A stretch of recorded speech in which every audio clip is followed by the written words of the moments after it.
was kind of nice too. Dear friends, shalom lekulam. Here you are watching now Conversations with Jewish Influencers. I'm Rabbi Benzion Laskin. I'm very happy to welcome you all. And today I have a very special guest. We met few years ago. It was at the National Russian Shabbaton, one of the largest events for the Russian-speaking Jewish community in America. David was our keynote speaker. He inspired all of us. He's one of the most inspiring people that I know. He created such bestsellers as Shrek 2.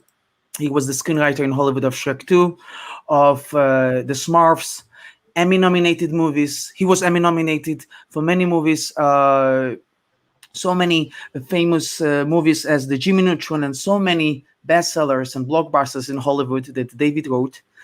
But the most important, I think, David is always a very inspiring person.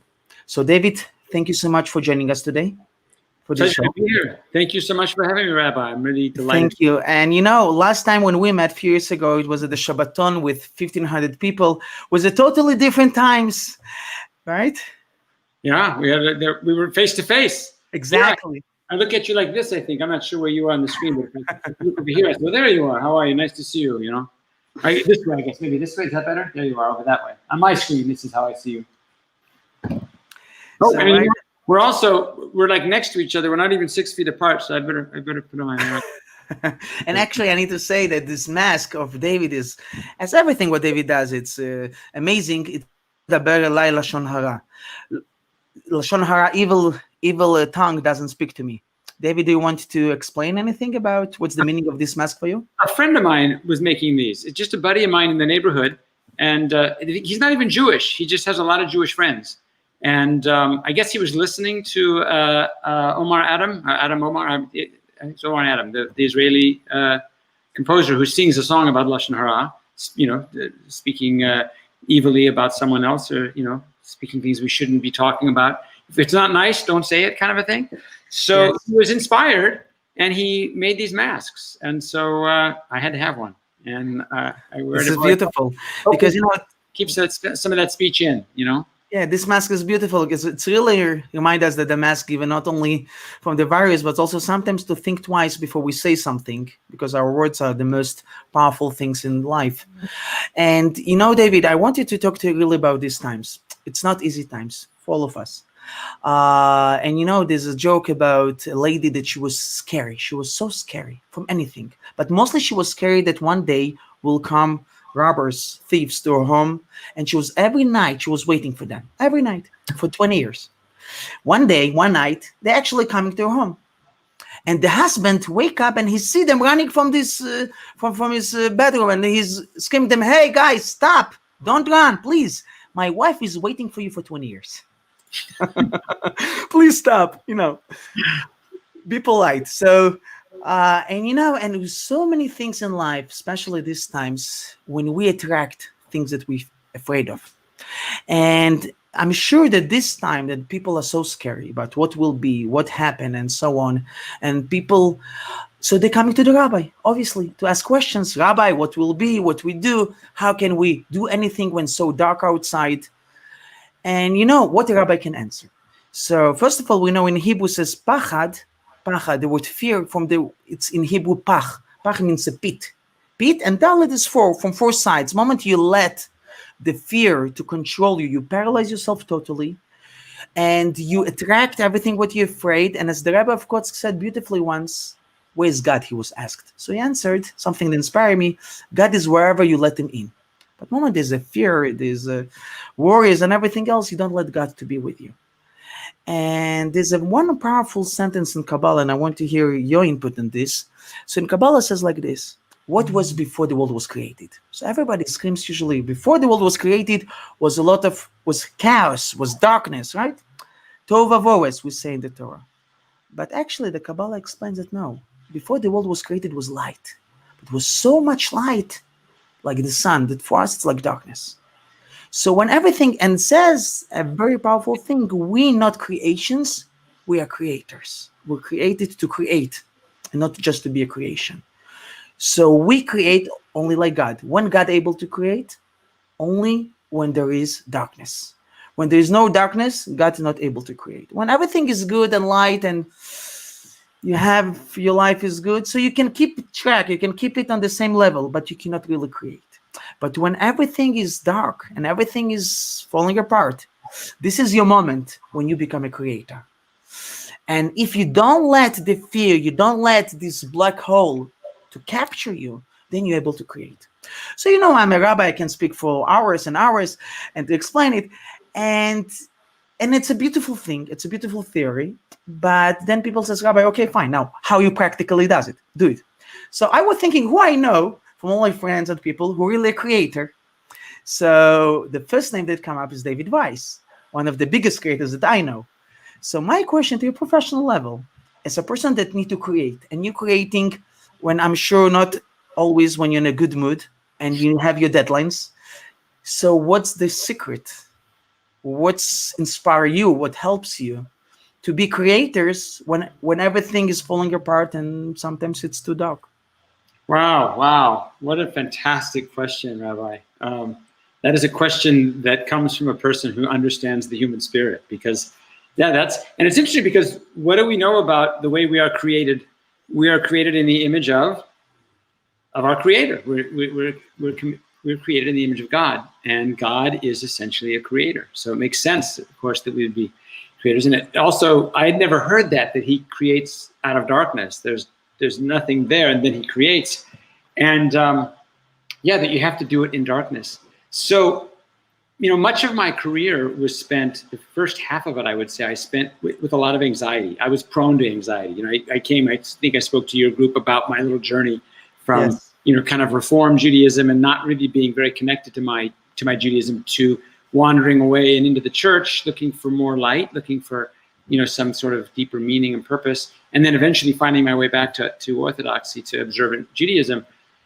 And one of the reasons that I took that journey was, as a little kid, I was just full of anxiety and fear. I was really afraid of death. That terrified me more. That's the ultimate darkness, And that journey has continued to this day. In fact, this last Thursday, we celebrated, we should call it celebrate, but we were doing Tisha B'Av. We were fasting and mourning the loss of Jerusalem. And one of my favorite rabbis here in town in LA is the head of school over at Maimonides Academy, where my kids went to school.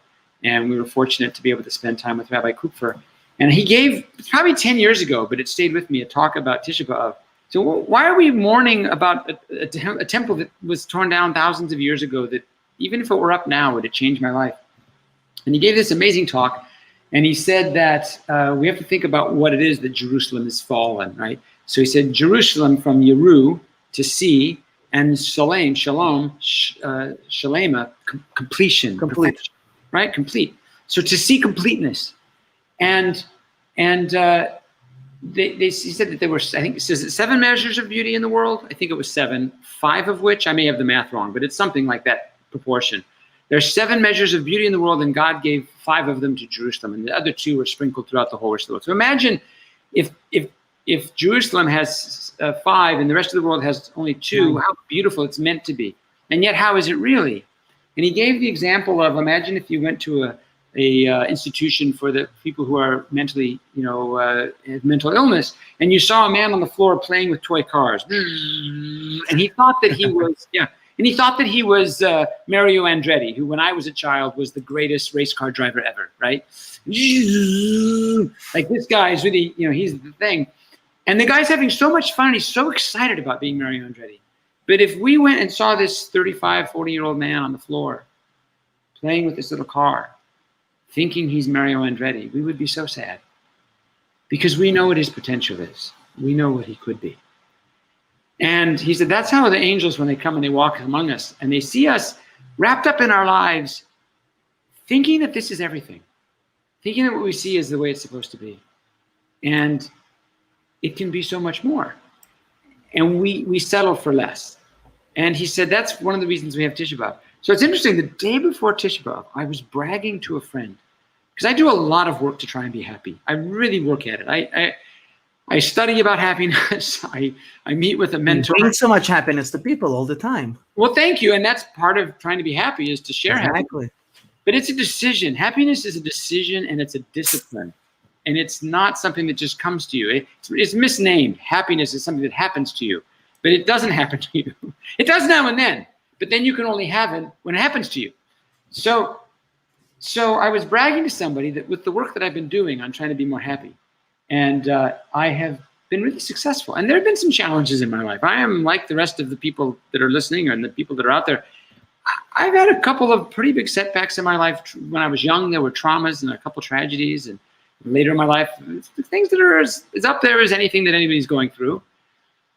And yet there's got to be a way to look at the light and look at the positive. And I've been pretty good about doing that. Now you're frozen, so I'm hoping I'm not frozen. I can't tell. Can you hear me? Let me hear if you can hear me. Oh, it looks like we're having some technical difficulty. I can't see if anyone else can see me, but you're frozen on my screen. So I'm going to keep talking, and then if it comes back in, maybe you'll call me if there's a problem. If it comes back in, then we'll reset. Okay, I'm up by myself. So that's good. There's movement there. So everyone can see and hear you, but that was up there before. Okay, well, I'm going to keep going, and you'll call me or text me if I'm going to turn my phone on so I can hear you. If you've lost me, you'll call me. Okay, so where was I? Oh, so I was bragging to somebody that I've had really good luck seeing the good in my life, and as you said, seeing the light in the darkness. And I said, to be honest with you, I really can't imagine how things could be much better. So Tisha B'Av comes on Thursday, and I'm laying on the floor, and I'm listening to the Zoom meeting of our rabbi speaking about how to tie this day of sadness and this fasting into all of the sadness that our people have been through and all of the sadness we have been through.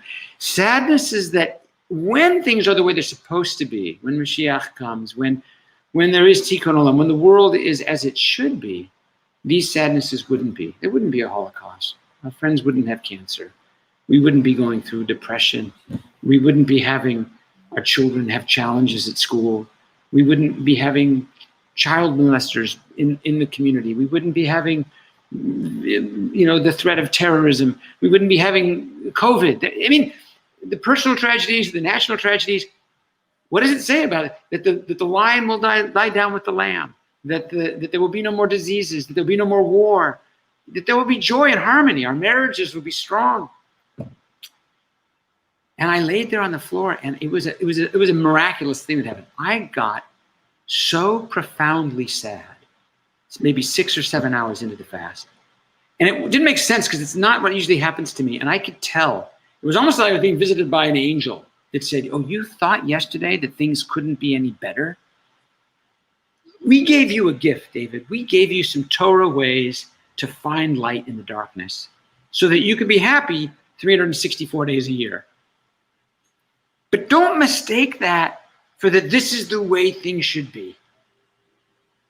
Feel what it really feels like to feel what's going on in the world all around you and in your own life. And the veil of my disciplined happiness was pulled away. And thank God that I don't live in that sad place all the time, because there are people who live there. Members of my extended family deal with this. We've had some severe depression in our family and the ramifications of that. And thank God. And I was prone to it as a kid. Like I said, as a kid, my anxiety was paralyzing, and even into my career, paralyzing. But with these new tools and the discipline and the learning and the growing and the practicing, and I'll talk a little bit more about that after, I generally live in a place of pretty much happiness, except Thursday on the floor right here behind you. Just the weight of just a dark, profound sadness about the personal tragedies in my family, about the personal tragedies in my community, about COVID. I'll tell you, let me get a picture. Please. One of the first casualties of COVID in our community was my Rebbe. Wow. Rabbi Morgan. This is Rabbi Nachman Morgan. And I learned with this man once a week for the last 7 or 8 years. He taught me how to learn Gemara. Amazing. And he had COVID right away. Zecher Tzadik Livracha.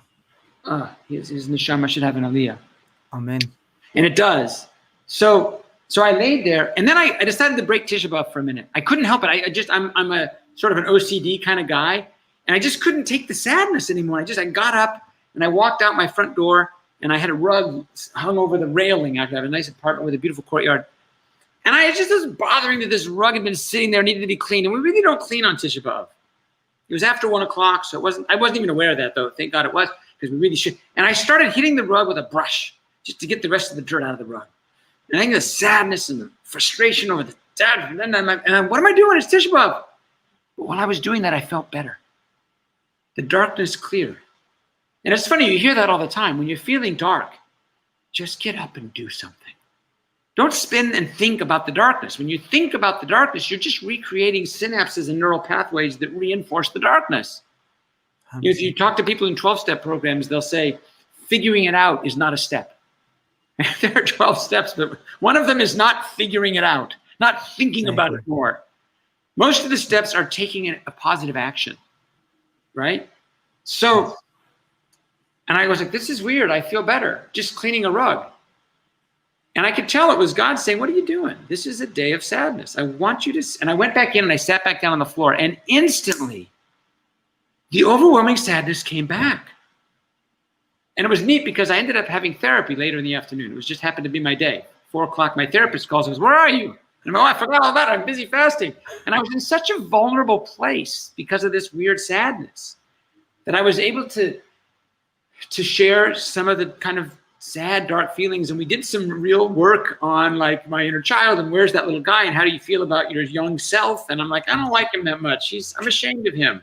Stuff that happened to me when I was little gave me shame. And she said, well, let's talk about that. And I was able to kind of break through and find that little guy just in my mind and give him a hug. It's funny. I was just working on it. I just printed a picture of him. Wow. That's cute. That's my little guy. So cute. That's about the age that there was a little trauma in my life and the anxiety started. And I started keeping my room really clean. I started organizing things really well. I started trying to have control over all the little aspects of my life. Because if we have control, maybe we can keep out the tragedy. And I became addicted to that control. But then when I couldn't get things in control, I would get anxious because, oh no, what if more tragedy comes? And that was what I went into adolescence with. And I went into my career as a writer with. So if I couldn't figure out how to write and be creative in the darkness, back to your question. Yes. More panic. Dark panic. And yesterday I came back and I'm talking to my therapist about this vulnerability and it opened me up to this little guy. And she said, you need to give that guy a hug and tell him how much you care about him. And that tragedy is the past. And I embraced him and the present. And as Tisha B'Av came to a close and I got a drink of water and I had a little omelet, the darkness started to fade. And I went with that knowledge. Like, gosh, all the people that tell me that when you're in the darkness, you have to just do something. You have to just, that's the leap of faith. The leap of faith is that when you're in the darkness to say, God, I know you're here somewhere. I know you love me. You created me again. And remind me before we're done to talk about the Moda Ani, because that's my biggest success. That's my biggest secret to success. And that's the Rebbe's favorite prayer, I'm told. Exactly. Which is interesting. I learned that later. It became my favorite prayer. And then someone told me when I was talking about it, guess what? That's the Rebbe's favorite prayer. And so what I do about the darkness is I have to create in darkness, but I've learned to shrink the darkness. And it's funny, after the Moda Ani, we say this amazing prayer. We say the Baruch Hashem Elokeinu melech haolam nasam l'sekti vina v'hayin laila, right?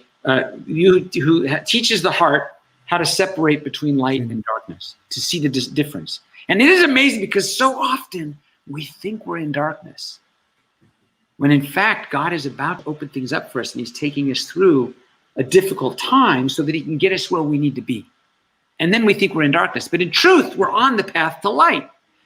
And there are times when we're having a great time and things seem really wonderful, but we're going the wrong way.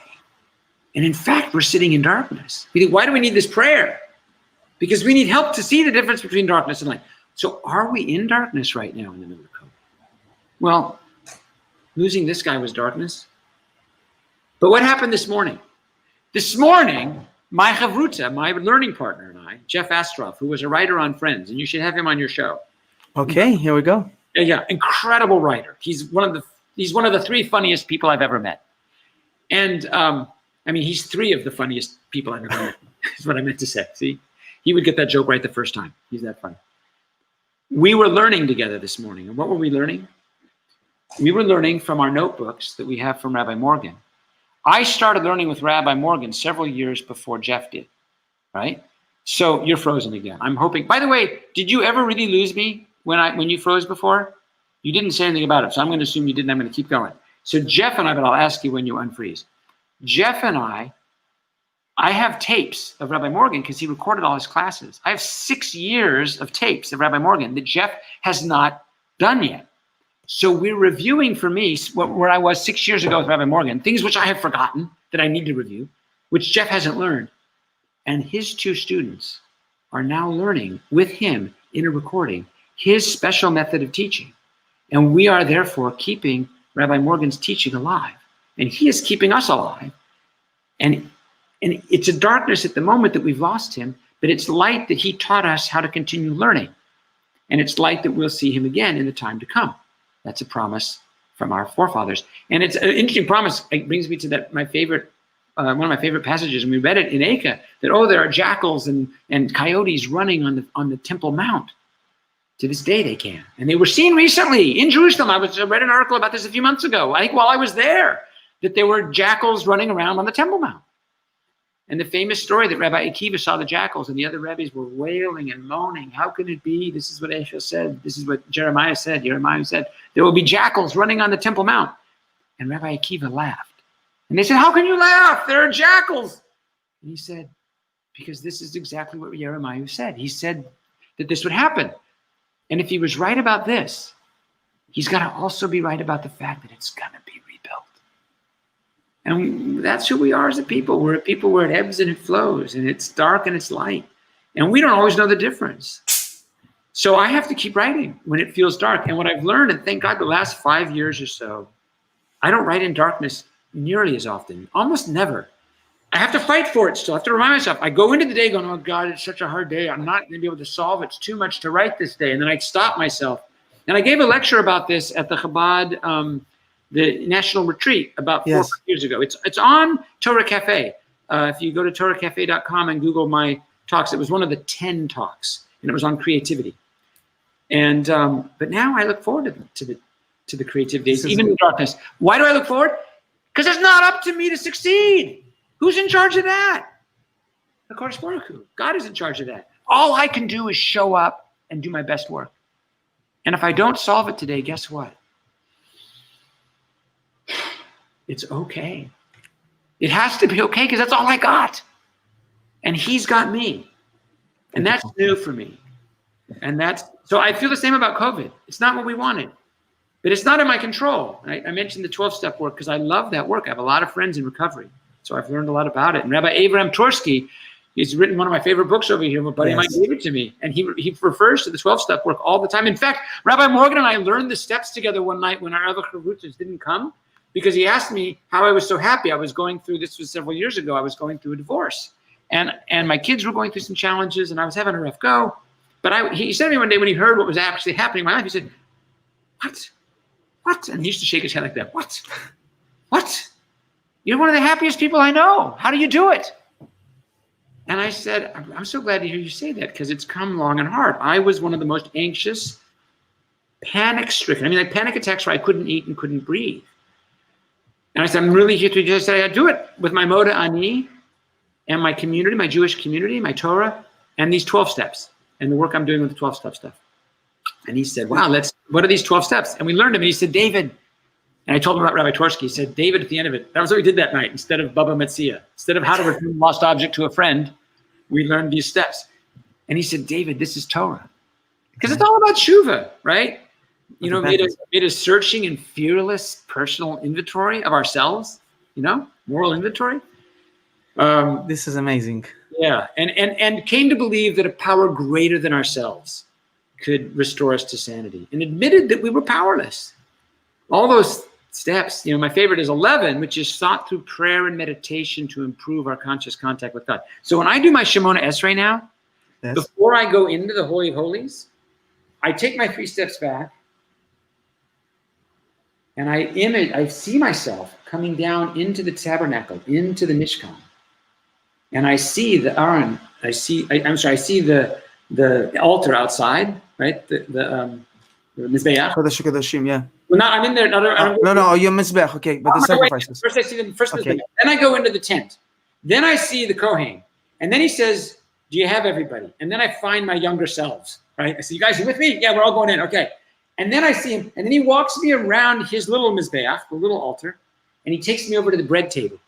And there's another Aaron. I don't know if they have that many Kohanim in there at one time, but he's in there, and he says, "David, Dayenu, Dayenu, you do enough, you have enough, you are enough." And then he says, "Look over there," and there's the menorah. And there's another Kohen over there at the menorah, and the light is shining out of his eyes and out of that menorah, shining at me. And he says, "David, we see you, we hear you, we love you." Okay, and now it's time to go into the Holy of Holies. And this is before Shema. Everyone's davening Shema Esrei, and I'm doing all this quietly to myself. I'm doing it pretty quick, but I do it. I see all this. And then the curtain opens, I go in, and whew, in a puff of smoke, I'm incinerated. And my worries are incinerated. And my fears for my children are incinerated. And my desires for more success in my career is incinerated. And my worries about relationships are incinerated. And all that's left is this perfect ray of light that is my soul. That has no shame, that can do no wrong, that God loves, because my mistakes got incinerated, and my bad choices got incinerated, and my regrets got incinerated. And then I start the Shemona Esrei. This is amazing.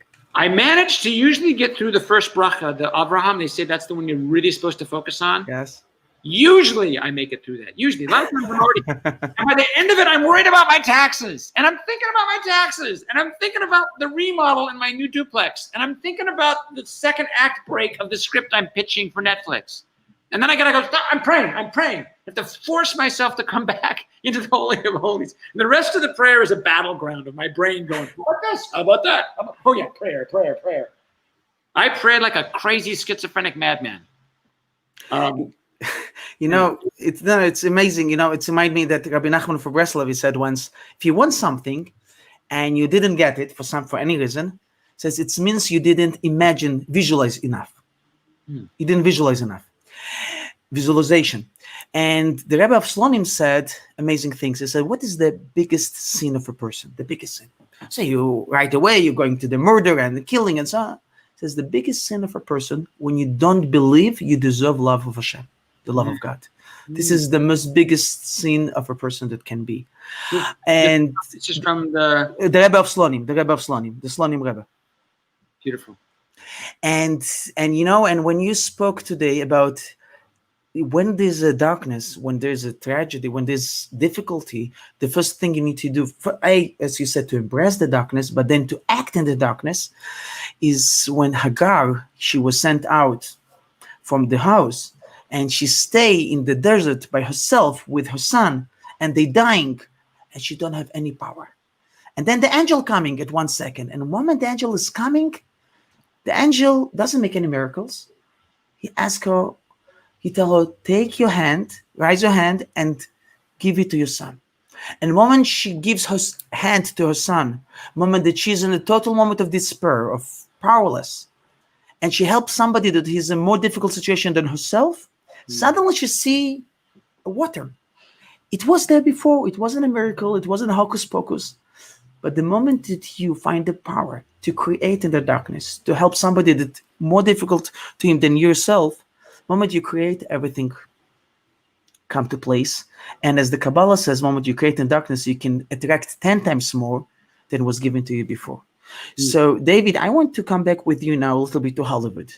And, when we think about Hollywood, it's remind me this anecdote about when an old Jewish guy, he had a dream, one dream. His biggest dream was to one time to go on a helicopter.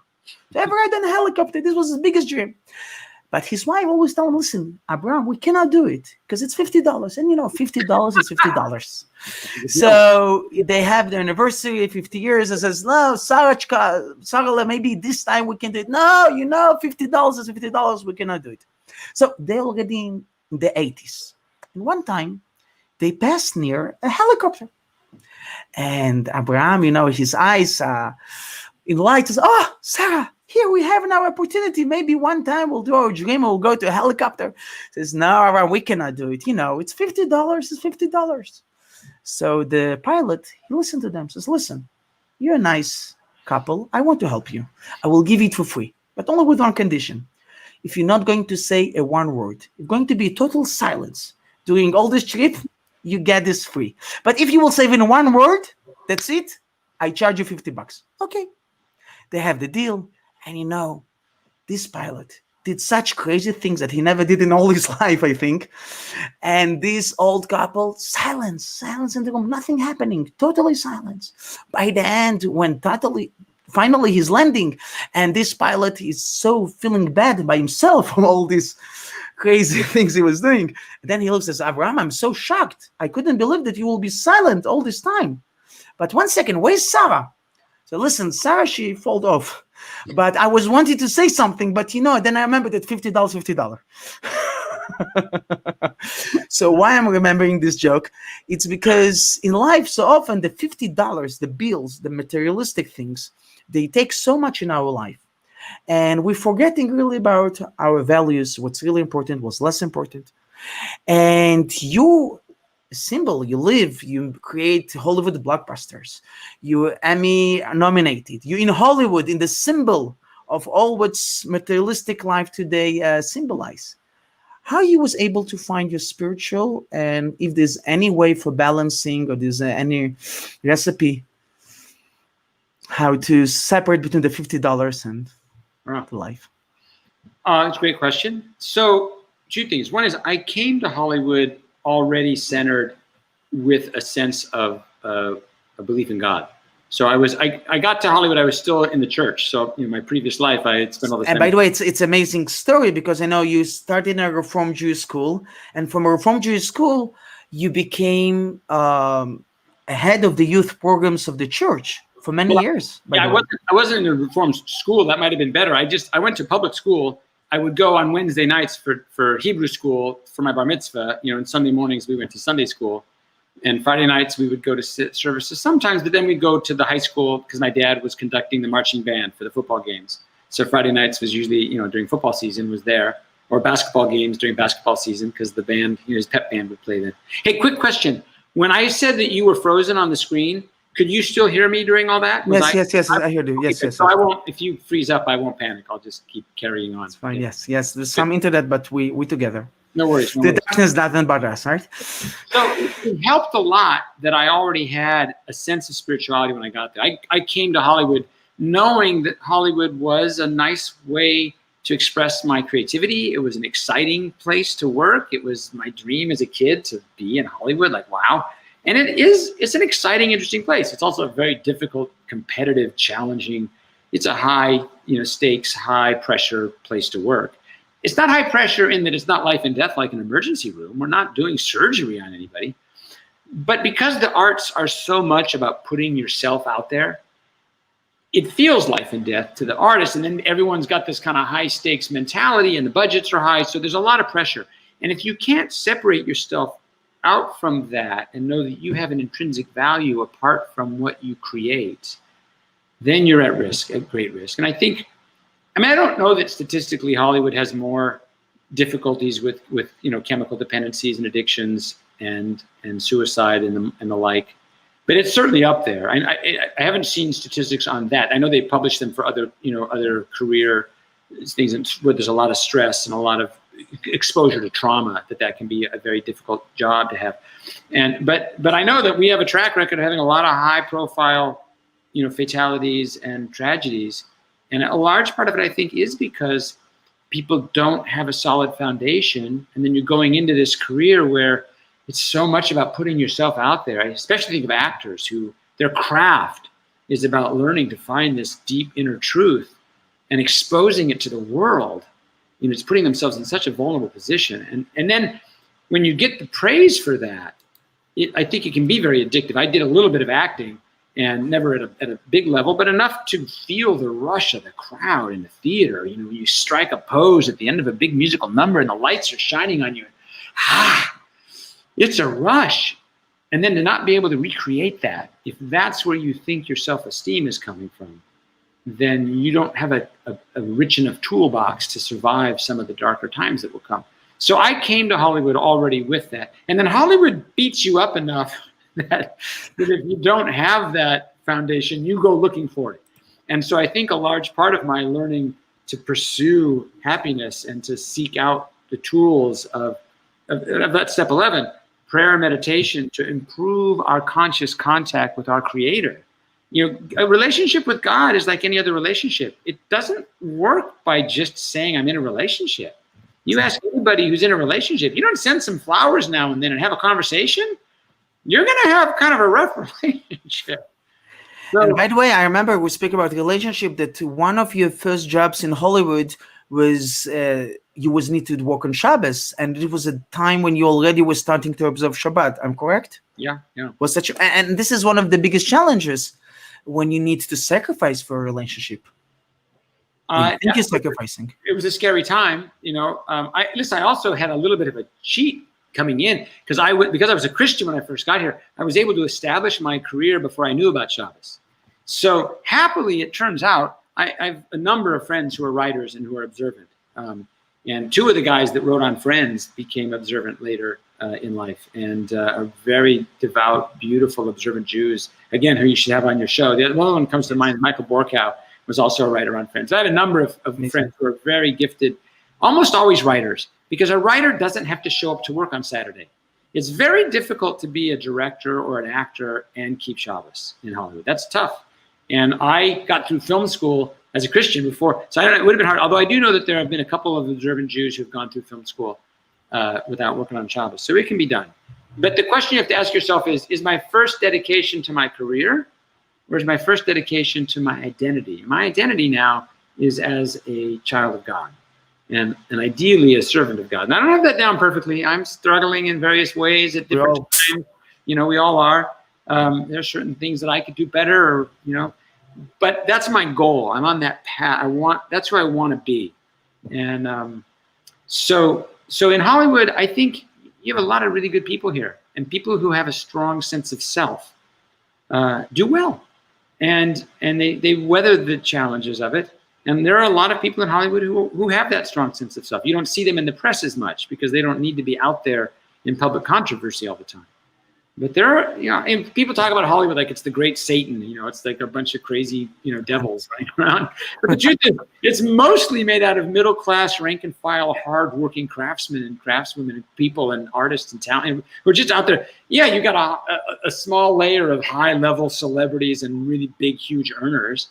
You know, and even me, you know, I'm like the big creative. I didn't create Shrek. Shrek started as a storybook by a Yiddish writer on the East Coast who was a famous cartoonist for the New Yorker, William Steig. He spoke Yiddish in the home, and Shrek is a Yiddish word. He created a beautiful award-winning children's book. And then there was a producer,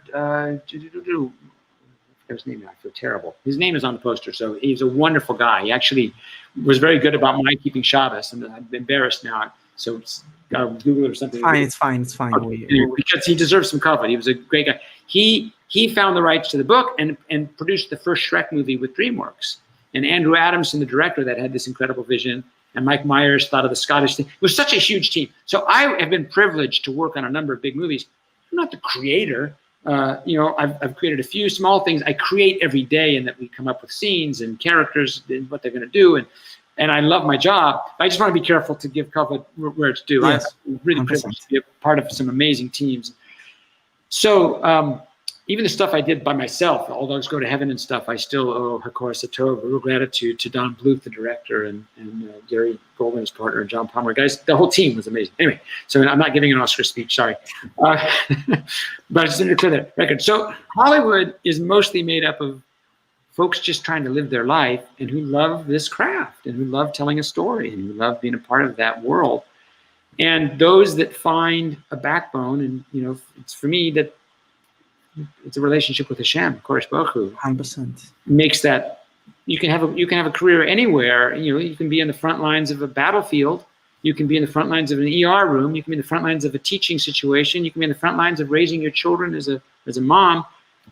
There's all kinds of front lines to be had, and every one of them. I watch people be moms I watched a woman in the park the other day, and I see this all the time, and it always makes me crazy. This woman starts yelling at her kid, Yossi, you stop that. Yossi, you stop that right now. Yossi, I don't, one. And then Yossi runs off and keeps doing it, and she stops counting. Because she knows that if she gets to 3, Yossi's not coming back, and it's useless. Because she's not going to follow through.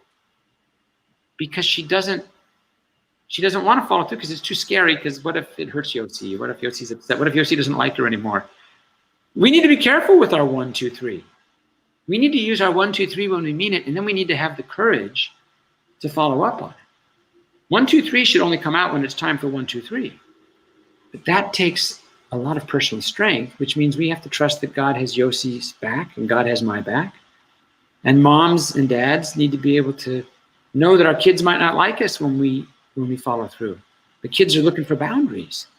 In relationships, it's the same thing. I talk to people all the time, and friends of mine will call and having trouble with relationships, something, and I'm my own, like I said, I've had my own problems in my relationships. And to be yourself and to stand, I'm going to speak my truth. I'm going to tell somebody what I need in my relationship. I'm going to tell them what I need. Really?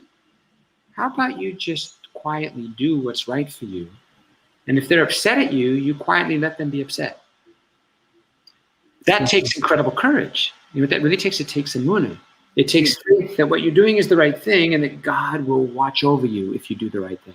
And sacrificing your ego also. It's also sacrificing your ego, because where there's an ego, it cannot be God. It cannot be two. It's either the ego, either God, and you need to choose. And it's a difficult choice very often, especially in such jobs. So, David, if a person will ask you elevator pitch, one secret, one thing that help you to really keep this balance in life, what it will be? Moda ani. So let's speak about this. Okay, I wake up in the morning. I used to wake up in the morning, and my friend Sam Glazer, who's a wonderful musician, I don't know if you know Sam, he has a ton of great albums. My kids grew up to his Moda ani. Moda ani lefanecha melecha v'kayam shehekazarta bi nishmati v'chemla rabba munatecha. I love that song. I changed it for my kids. Moda ani lefanecha melechai v'ka Hilarious. shehekazarta bi nishmati b'chem la la la la la la la rabba. Give me all your money. Wait. Give me all your money. Rabba. Emun. Techa. And then I would tickle my kids. Tickle. I'm going to tickle. Right, that was my Moda ani. I'm sure that your kids remember this by heart. My goodness. They remember that. It's memorable. I've been meaning to write a little kids book about that. We're looking forward to see it. Okay, one of these days. Meanwhile, my Moda ani in the morning went like this. And off I went. About 4 or 5 years ago, I realized I didn't believe the Moda ani. When I raced off, I woke up already behind. My list of things to do was this long, and my time was this long. It was already a tragedy. My day started with panic. But who made that list? It was an arbitrary list that I decided I needed to get all these things done, or I couldn't be happy. I couldn't be calm. I couldn't be peaceful. So I started saying, I got to say the Moda ani. I don't remember what caused me to do it.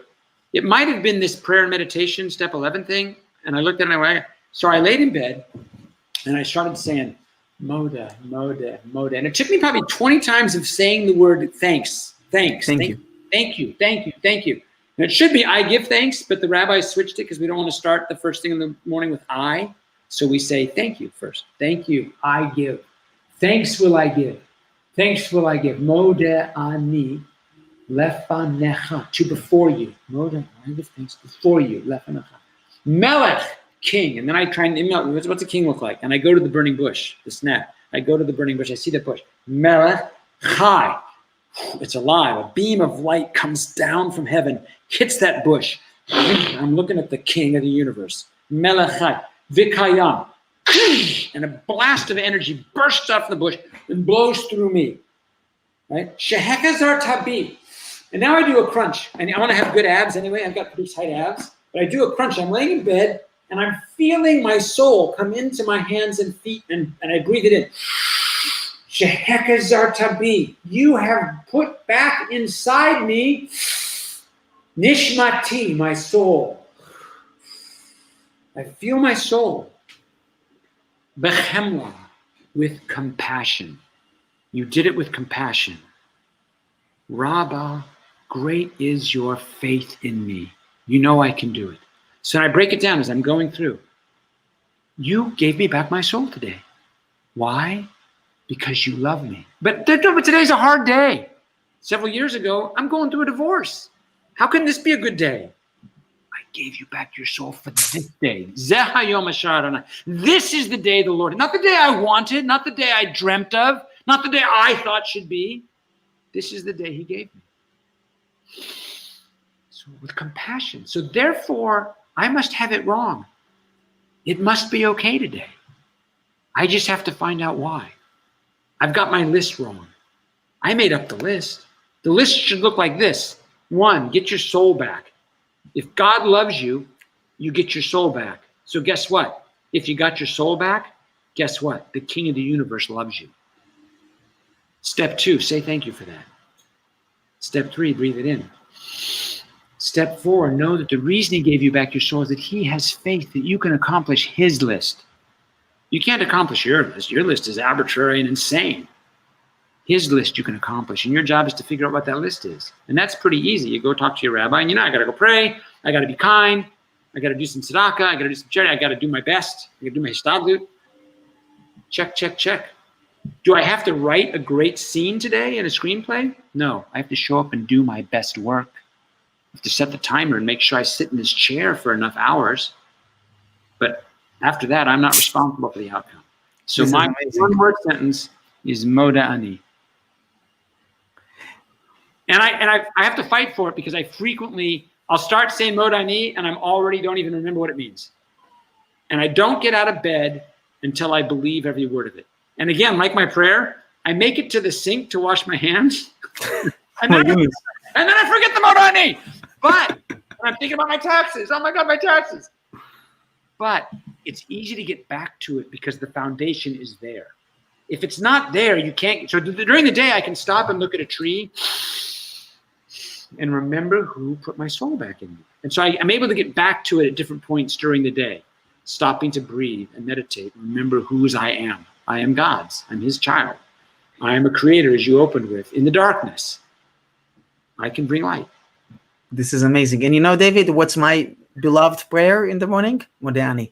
And this is what here we go. As you said, I mentioned the Lubavitcher Rebbe spoke about this a lot. And as you mentioned, the end of this prayer, for me especially, Rabbi Monatecha. In some old Sidurim, the translation was how great my faith in you. But in the new Sidurim, they changed it to how is great your faith in me. If you put me in this challenge, it means you believe in me, you give me all the powers in the world. God never will put you in a challenge when he doesn't give you the power to go through it. And when you know that God gives you the power and he believes in you, then unlimited. Everything's unlimited. The other nice thing about getting a little older, I just had another birthday recently.